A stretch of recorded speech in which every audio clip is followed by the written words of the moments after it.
2024 NFL Draft closing in on the start of round number 1 from Detroit, Michigan, the Motor City. And the Jaguars will be on the clock at number 17 overall. From Detroit to Duval. It is a fun night on draft night, of course, inside EverBank Stadium. You see the crowd assembled for the DUUUVAL Draft Party presented by Donovan. And welcome in day one coverage of the NFL Draft on Jaguars.com, presented by Cadillac. JP Shadrick with you. It's always a fun night, of course, on the opening night of the NFL Draft. The Jaguars have plenty of options at number 17 overall, and all the rumors of possibly moving up or back. Here's what they have all weekend ahead of them. 8 picks on the docket as we speak, and Trent Baalke isn't afraid to make those moves, certainly on day 2 or day 3 if the value is there. We'll hear from Trent Baalke coming up. Let's hear now live on the stage here at EverBank Stadium from head coach Doug Pederson. A team starting with free agency and then coming into the night. Yeah, I think, you look back on last year's season and we're sitting there 8-3. We're one of the top teams, in the AFC, and there's a lot of talk around us and doing extremely well. And that's the type of team that we can be, right? That's the type of team that we can be every single year. But we've got to learn to play better. We got to learn to coach better. We got to be able to punch through and not worry about being 9-3. It's about being 1-0 the next week. And regardless of injuries, right? Regardless of, if Trevor goes down, which he had some late season injuries, or the offensive line, as we had some almost a revolving door on the left side and things of that nature. And we just didn't do the things that got us to 8-3, and so we have to continue to push and build and really punch through that wall of the expectation that we're a good football team, and don't be satisfied with just being an average team. Let's be a great football team, and so by bringing guys in like Darnell Savage and Eric Armstead and the Darbys, the guys that have been on championship teams, Mitch Morse, guys that have been on championship teams. That's the culture we're building and establishing here in Jacksonville. Yeah, talk about that, because I think that is way underrated. I don't think people think about that when you're looking at free agency. Like you talk about big names. Hey, we want this guy. And we got some. Eric Armstead's a heck of a player, and Savage, very versatile. But more importantly, a lot of times is how those guys fit in the locker room and the mentality they can bring to a team to help you kind of get over, over the edge, the next step, kind of where you want to go. It's absolutely right. Those are the type of players that we have currently in the locker room, and now we add to it with the guys we've mentioned, and it puts us over the top. It builds character. It builds a strong locker room team, and these guys who have had success. Some of these guys have been like 2- and 3-year captains on their previous teams, and so bringing these guys onto our roster really can show our players what it's like to kind of, as we're talking about, just push through and don't worry about being 8-3. Let's be 1-0. Let's go, each week and do that. And so that's why I'm excited about this off season. Obviously, training camp coming up, but again, we get to add talent, this weekend to the roster as well. Let's talk a little bit about tonight. Obviously, you made some additions in free agency. That gives you a little bit of flexibility, right? So there's a couple different positions you could address. I'm sure you'll address over the next couple of days. Do you feel like you guys are in a good spot where you're at 17? 17 is a good spot. It's not a great spot. I'd rather be picking 32. All of us would like to be picking 32. And that's obviously the goal, and I've had the opportunity of doing that once in my career as a coach. So, it's a good spot because there's going to be some good players sitting there at 17, and we know the draft is riddled with quarterbacks. Every year it seems to be, and we know the top 3 or 4 guys, 5 guys. They're even talking about maybe 6 guys going in the first round, and the receiver group is really good. There's some really good offensive linemen in this year's draft. There's some good corners in this year's draft. So, there's going to be some good players sitting there at 17. Are you sitting back hoping all 6 quarterbacks go early because that's going to push more good players back to you? Yeah, it pushes more good players down. If those 3 or 4 quarterbacks go and then those 3 receivers or so, it just pushes everything down to us, and then we can be real selective at 17. This time of year, everyone talks about, do you draft need, your best player, and I'm always like, well, you hopefully do both. Yeah.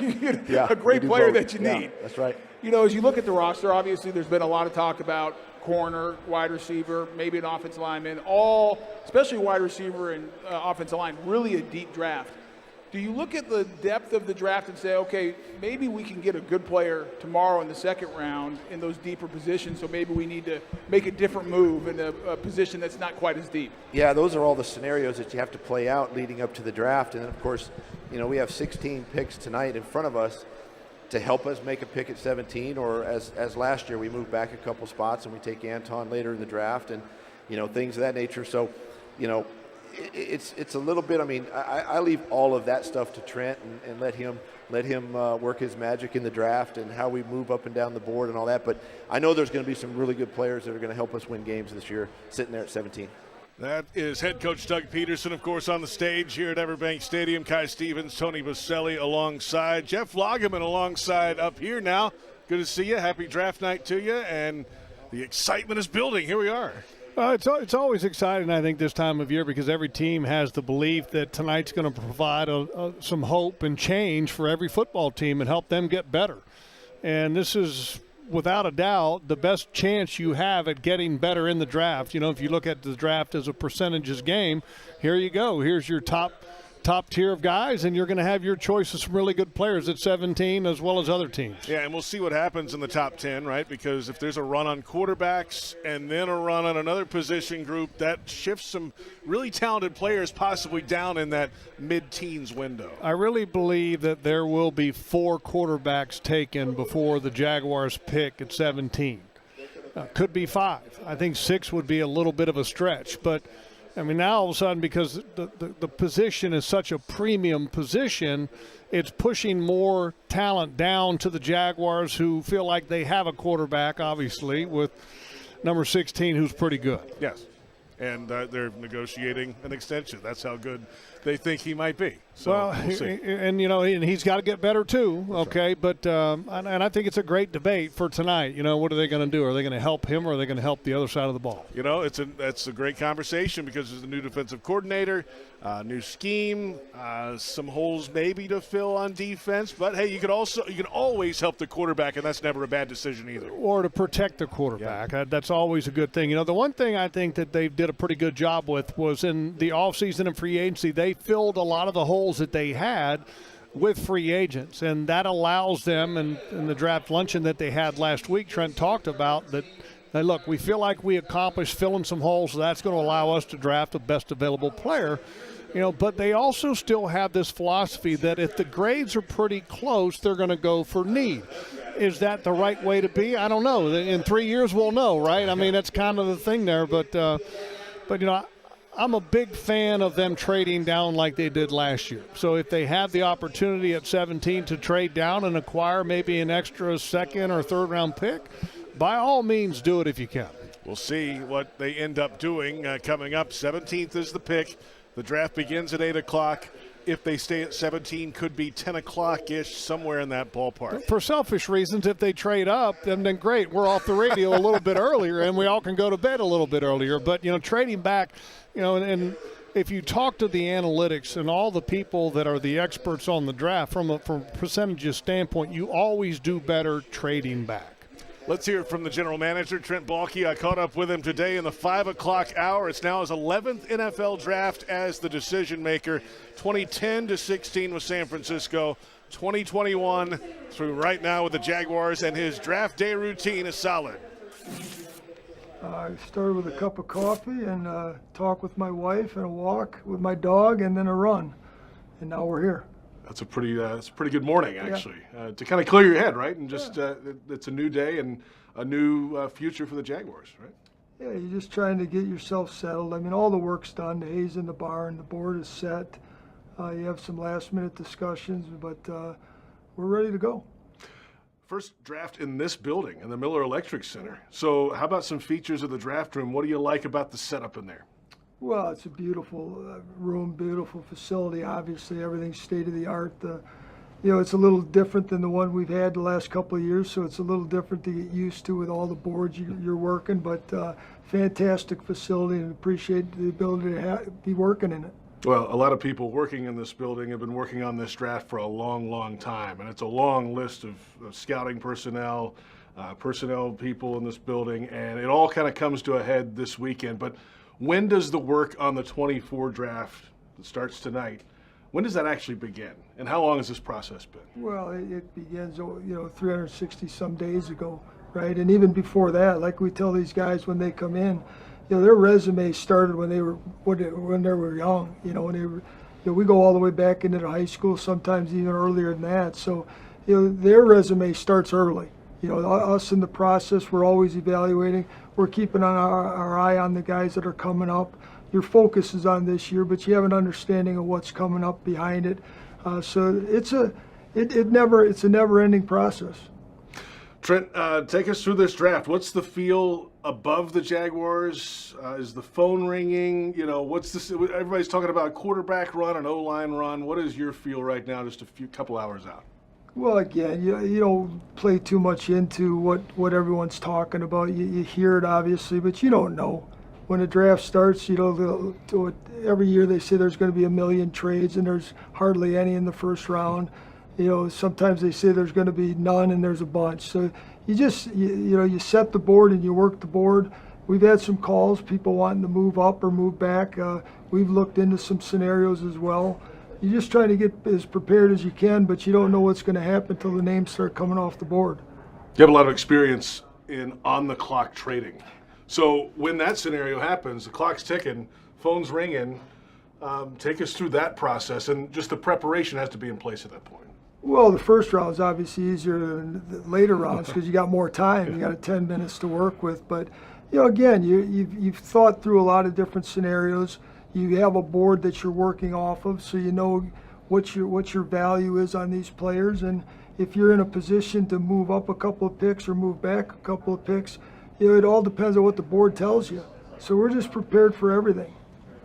So I'm sure you have a group of players that if 17 is in play still, one of these 3, 4, how many players are in that group of core guys that you'd be comfortable with? Well, there's 4 or 5 guys, and again, if you listen to the board, there might only be 2 left, there might be 1 left. You hope there's 1 left, right? Right. Or you probably set your board wrong, or you look to move back, but somebody's got to be there, and you always got to be prepared to make the pick because there's no guarantee you're going to be able to trade up or trade back. Final thought, what kind of player and what kind of person are you looking for out of tonight and throughout the weekend with the 8 picks you have? We talk about it all the time. Culture fit, obviously a scheme fit, a guy that can come in here and play early. But there's development with all these guys, whether they're first-round picks or 7th-round picks or college free agents. There's going to be some development, but we're looking for a guy that fits the culture that we're trying to develop, has some leadership, some alpha male to him, a guy that can come in here and excel. That's what we're looking for.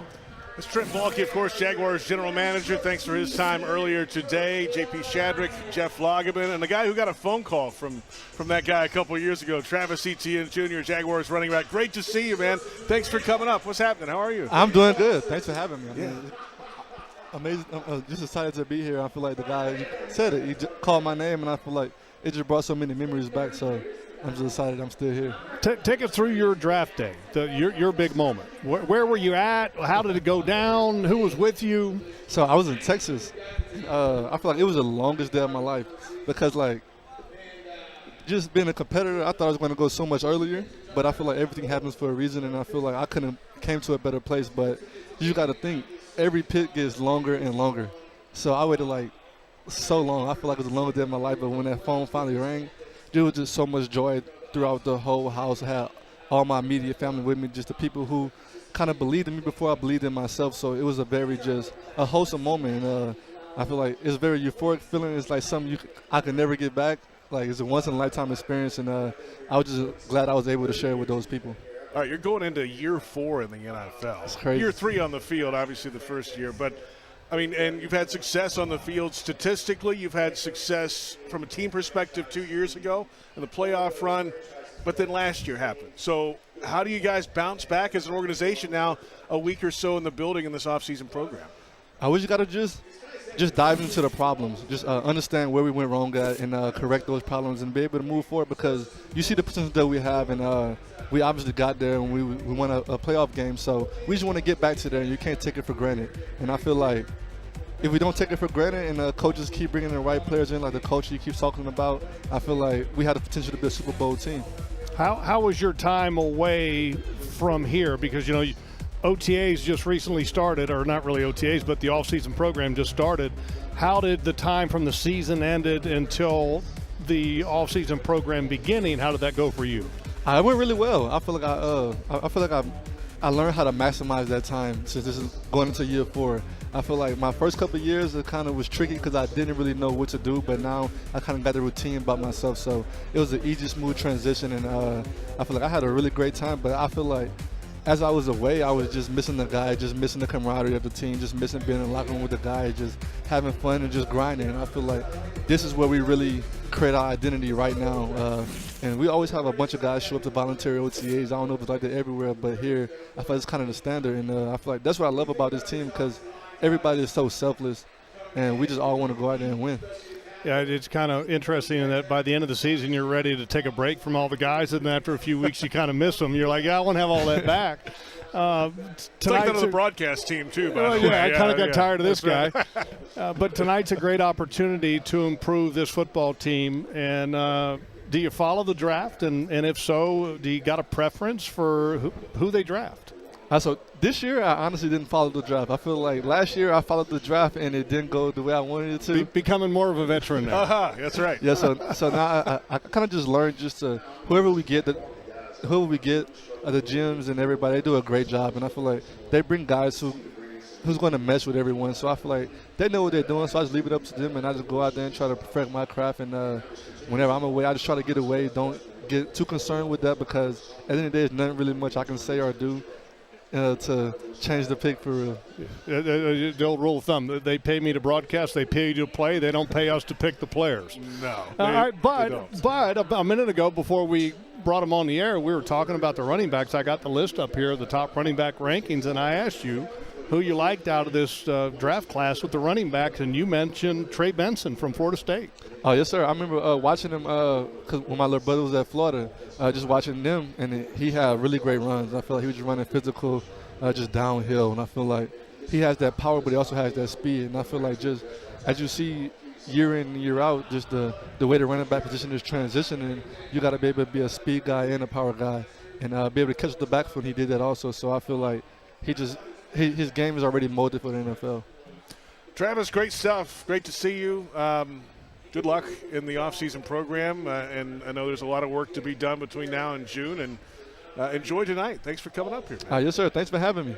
Travis Etienne Jr. with us here on set, Jaguars running back. Jeff Lageman will say goodbye to you as well. Great stuff as always. Great seeing my man here. This guy. Looking good. We need one of those. Can we get some of those, the chain? Nah, I mean, we got to ask the owner, man. We got to ask Kyle. You know what's amazing? I can't get you one of these. Okay. What's amazing is that we were just talking, and we were looking at some of these running backs. Some of these running backs that are coming out in the draft are as old as you. He's 25 years old, right? Yes, sir. And some of these running backs that are coming out because of the COVID years are like 24, 23 and a half years old. Transfer rules. Yeah, it's changed now. It really has changed. You're an old man. Year 4 coming out. That's not year 4. I feel like I'm such like a veteran now. Just being here, like, it's crazy because I feel like just yesterday I was just a rookie, but like just how much experience I got just being with the guys and just being on the field. I feel like that on the field experience is invaluable. And missing it in my first year, I feel like only made me more hungry and made me just appreciate the opportunity that I have to be able to play football, because you never really know how much it means to you till you don't have it. And I realized that early in my career. That was my first ever injury. So my rookie year, I experienced that. And that's why I just go out there and just leave everything I have on the field every time, because you never know it's going to be your last play. Enjoy the draft, guys. Thank you very much. Thank you, JP. Travis, Jeff with us. Let's head to Detroit, Michigan now at Draft Central. Brian Sexton has this report. Welcome to the 2024 NFL Draft in downtown Detroit, right on Woodward Avenue, the main drag where everyone is gathering for the draft, and everyone's focused on that guy and the Lions in this town. It's a great night to be a Lions fan, I suppose, hosting the draft, coming off the NFC Championship game. Jaguars hope that they can do a couple of things tonight in the draft that will get them to the AFC Championship game. And one area of significant need, JP, is obviously cornerback, and things could fall their way this evening. The top 2 players are Terrion Arnold from Alabama, a guy you know well, and Quinion Mitchell from tiny Williston, Florida, but who ran a 4.33 in the combine out of Toledo. Those 2 guys could very easily be sitting there if a couple of things happen. The first is 4 quarterbacks. Quarterbacks go in the top 6 picks. Then you've got the Broncos, you've got the Vikings, and the Raiders all interested in getting a quarterback in this draft. That might mean Michael Penix goes. And if 5 quarterbacks go in the top 13 or 14 picks, it's going to push some talented players down the board. Now, a couple of teams that we have to watch out for if the Jaguars are indeed looking for corner. One is 2 spots in front of them in Indianapolis, where they need some guys for Gus Bradley's defense. And the other is behind them 5 spots, where the Philadelphia Eagles could vault in front of both the Jaguars and the Colts to get their guy. They're not the only 2 corners. Cooper DeJean from Iowa is a guy who is being mocked higher than 25, a guy that could be there when the Jaguars pick, or Nate Wiggins from Clemson, who ran a 4.28 40. He's slender at 173 pounds, but is a guy out of Clemson, and the Jaguars obviously know Clemson well. If they want a cornerback, they have a shot at one of the best 2 or one of the best 4 in this draft. Of course, offensive line, this is as good an offensive line draft as I've seen in 30 years of covering the NFL draft. And then there could be a pass rusher or 2. In particular, Latu, the best pass rusher in this draft out of UCLA, and maybe Jared Verse, a guy that we all know from down the road in Tallahassee. So a lot of options. It seems like where the Jaguars are, need and value will meet, and they'll have the opportunity to stay put, keep their draft picks, and get a cornerback. But if the Jaguars want someone or they want to go back, there could be a quarterback here or there that might move teams in a position that would give the Jaguars somewhere to go. We'll see. We're not too far from the first teams heading to the clock at the start of the 2024 NFL Draft. If the Jaguars player is here, we'll have one of the first interviews with him. And, of course, we'll have it right here.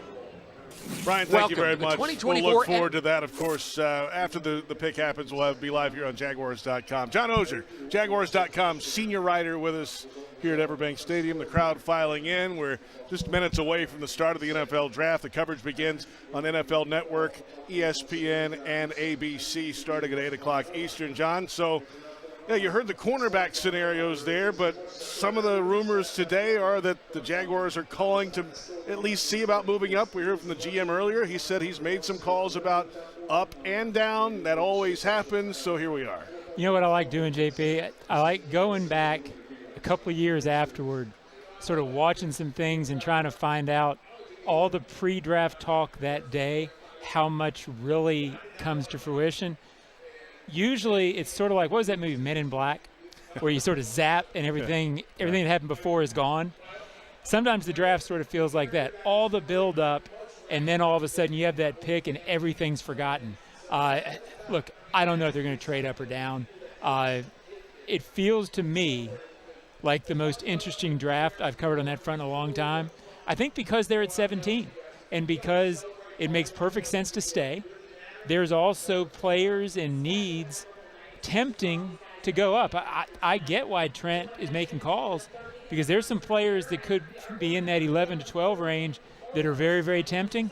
You got to give up capital to do it, and that's a cost. It certainly is, but Trent Baalke in his past has not been scared to pull the trigger on some trades. Certainly 27 draft day trades over the 3 days in his previous 10 NFL drafts as the decision maker. And in 7 instances, those involved first-round picks, either up or down. 4 up, 3 different times he's traded down. 2 of those in last year's first round alone. So he has been able to do it. We'll see what happens moving ahead. So corner, wide receiver has been talked about a lot. Offensive line, of course, on our shows today with Tony Baselli with us has been talked about a good bit. Defensive line, edge. Those are all in play. Yeah, I mean, I was sort of trying to figure out what I might be focusing on, and the reality is it's almost every position. I mean, and it's certainly every what you would call prime position. All the positions that you would logically think would belong in the top 10 outside quarterback, they're really sort of, you could see them making moves. It's why it's so hard to predict. I'll sort of give something away. Usually with the draft, I pre-write 6 or 7 stories. I got nothing written because it's so wide open that you feel like you're wasting your time. So telling that story to sort of make the point, I don't think anybody really knows. nothing would surprise you, but something's going to surprise you because nobody knows what's going on. If you don't know what's happening, it's certainly a surprise. And we'll find out, I don't know, maybe about 10 o'clock if the picks kind of go a certain way. 17, that's a couple hours in. Might be 9-10 if they move way up. A thought on moving way up. This sort of goes without saying, but it probably needs to be said. If you trade up, if you go up from 17 to say 9 or 10, Trevor Lawrence will define Trent Baalke, but a move like that defines your tenure with a team. The Atlanta Falcons traded up way back when now for Julio Jones, went way up. And what you sort of said when you watch the pick, boy, they better be right. You move up 7 or 8 spots for an impact wide receiver, and I assume if they moved up that far, it would be for offensive skill player.